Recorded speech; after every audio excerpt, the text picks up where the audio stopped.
খাবার যদি চোখের দৃষ্টি আকর্ষণ করে তাহলে মনের দৃষ্টি আকর্ষণ করতে দেরি নাই। এই ভাইরাল রেসিপি দিয়ে ইউটিউব ফেসবুক সব কিছু সয়লাভ। চিন্তা করলাম এটা না বানাইলে তো আমার হয়ই না, একেবারেই চলে না। একটা ব্রোকলি নিয়ে আসছি, সেখান থেকে আমি অল্প কিছু ব্রোকলি নিয়ে নিব, বেশি দরকার নাই, যেহেতু আমি একা খাবো তো একার পরিমাণে বানাচ্ছি। তো অল্প কিছু ব্রোকলি আমি নিয়ে নিলাম। নেওয়ার পর শক্ত যে অংশটা, সেই শক্ত অংশটা আমি কেটে ফেলে দিলাম। দেওয়ার পর শুধু ফুলের যে অংশটা, যে ফুলের অংশটুকু নিয়ে আমি একটু ছোট করে কেটে নিচ্ছি। মোটামুটি আমার এই যে কাটা হয়ে গেছে, এরকম করে কেটে নিলেই হয়ে যাবে। তো আগেই আর কি কুচি করতে যাবেন না, আগে হচ্ছে এভাবে একটু কেটে নেওয়ার পরে একটা গরম পানির মধ্যে আমি দিলাম। দেওয়ার পর এটাকে 1 থেকে 2 মিনিটের মতো আমি জাস্ট একটুখানি বয়েল করব। একেবারে পুরোপুরি সিদ্ধ করার দরকার নেই। 1-2 মিনিটের মতো রেখে আমি নামিয়ে ফেললাম। নামানোর পর একদম ঠান্ডা পানিতে ধুয়ে ফেললাম।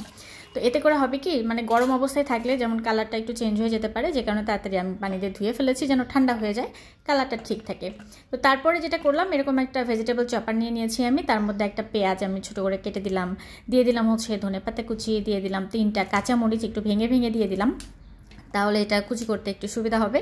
এরপরে দিয়ে দিলাম এই যে ব্রোকলিগুলো একটু সিদ্ধ করে রাখলাম, সেই সিদ্ধ করে রাখা ব্রোকলিটা। আপনারা যদি চান এই কাঁচা অবস্থায়ও ব্রোকলিটা দিতে পারেন, একটু কুচি কুচি করে, মানে একেবারে গ্রেটার দিয়ে গ্রেট করে দিতে পারেন। তো আমার আর কি একেবারে কাঁচাটা খেতে ভালো লাগে না, যে কারণে এরকম করে আর কি দিয়েছি। আর আমি ইউটিউবে একটা রেসিপি দেখেছিলাম, যেটাতে আমি দেখেছিলাম যে 1 থেকে 2 মিনিটের মতো এরকম একটু বয়েল করে নেয়। তো সব কিছু আমি এখন একেবারে কুচি কুচি কুচি কুচি করে কেটে নিলাম। আপনাদের যদি এরকম চপার না থাকে তাহলে বটি দিয়ে, ছুরি দিয়ে, যে কোনোভাবে আপনারা একদম কুচি করে নিতে পারেন, কিংবা গ্রেটার দিয়েও গ্রেট করে নিতে পারেন। মোদ্দা কথা হলো সব কিছু সুন্দরভাবে একসাথে কুচি কুচি করে নিতে হবে, একদমই জানি ভালোভাবে মেশানো যায়। এরপরে দিয়ে দিলাম এখানে স্বাদ মতো লবণ, দিয়ে দিলাম একটু গোলমরিচের গুঁড়া, আর 1 চামচ পরিমাণে দিয়ে দিয়েছি হচ্ছে কর্নফ্লাওয়ার। সব কিছু এখন সুন্দর করে একসাথে মিশিয়ে নিতে হবে। কর্নফ্লাওয়ারটা দেওয়ার কারণে নিচের দিকটা যেমন একটু ক্রিস্পি হবে এবং সব কিছু সুন্দরভাবে একসাথে এঁটে থাকবে, ছাড়া ছাড়া হয়ে যাবে না। তো এবারে হচ্ছে 2টো ডিম নিয়ে নিয়েছি আমি। ডিমের কুসুমটাকে আলাদা করে নিলাম, আর সাদা অংশটাকে এভাবে আলাদা করে নিলাম, কারণ এই কুসুমটা আমাদের পরবর্তীতে দরকার পড়বে সুন্দরভাবে ডেকোরেশন করার জন্য। তো সাদা অংশটাকে চামচ দিয়ে একটু ফেটিয়ে নিয়ে তারপরে ওই যে ব্রোকলির মিশ্রণটার মধ্যে দিয়ে দিলাম। দেওয়ার পরে এখন চামচ দিয়ে খুব সুন্দর করে সব কিছু একসাথে ভালোভাবে মিশিয়ে নিলাম।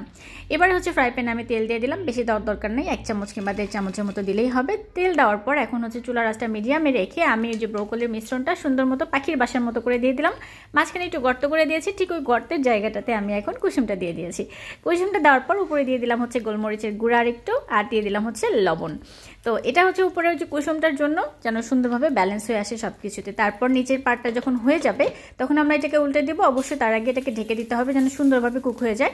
তো নিচের যখন একদম দেখবেন যে এরকম লাল লাল হয়ে গেছে, তখন এটাকে উল্টে দিতে হবে।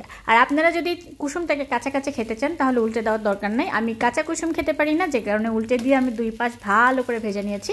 আপনারা যদি উপরের দিকটা একটু নরম নরম কুসুমটা খেতে চান তাহলে উল্টানোর দরকার নেই, এরকমই একদম ঢেকে দিলে সুন্দরভাবে রান্না হয়ে যাবে। তো এ তো রেডি হয়ে গেছে আমার পাখির বাসা ব্রোকলি এগ, একটা নতুন রেসিপি। তো ব্রোকলি এগ এখন আমি একটু সুন্দর করে ডেকোরেশন করছি। এবারে আমি এটা আপনাদেরকে কেটে দেখাবো ভেতরে কতটুকু সুন্দরভাবে ওয়েল কুকড হয়েছে। এই যে দেখতেই পাচ্ছেন, ঢেকে দেওয়ার কারণে কিন্তু এটা খুব সুন্দরভাবে সিদ্ধ হয়ে গেছে, এবং এই দুটো দিয়ে আমার সকালবেলা ব্রেকফাস্ট হয়ে গেছে। আপনারা চাইলে রেসিপি ট্রাই করতে পারেন, অনেক মজা।